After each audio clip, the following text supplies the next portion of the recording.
Bu çay yemişler dedin, onun akınatör oldu. Burada ne gelsen? Bağladım oranı. Bu nedir bu Çengədə yoktu Magrek? Mikradı. Dövüşçü mü? Bana da geldiler oturdular yediler içtiler. He. Deyirəm ancı çöləktiniz. He. Deyir biz ne kadar içtiniz? Sen de yadında kal. Kimin gelmişti? Tek. Gelen adına da. Habibine. He. Habibine he. Üstüne çamakçıdan dövdüler. Gınığı. Kafçın zadı. Bana da. Dedim sizin. Çoponla ağ elədi də tutaqdan başqa amını yıxır da. Ne? Nur grup reklam.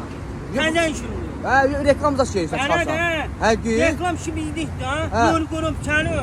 Onların içinde en yaxşı ne de Yuni Boyka var ha. Yuri Boyka. Boyka. Hə, Boyka, hə. Benim yoktu geldi. Ben dövüşüm var. Onu tanışsan. Ha bana da. Hoş, Ha hoş. ben oğlandım Hə. da. Yuni bana dedi ki Boyka. Hə, Benim teden dövüşüm var. hə. Bütün reklam işleriydi bu. Onların meşgul ettirenlerin He. köylerinde, devlerinde, yazıcılar hamısı. He. Benim en nur grup He. reklam. Hamısı bizdi. Oy maşallah. oy Gene maşallah. sen uladını eşitmiştim nur grubu. Dağıdırsınız.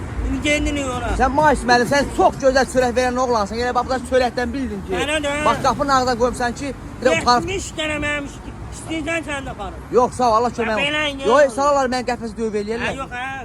Kafes de bindik daha. Ha. Bu reklam hamısı buna bağlı bindikti. Heç, Yani, Allah olsun, Allah. bu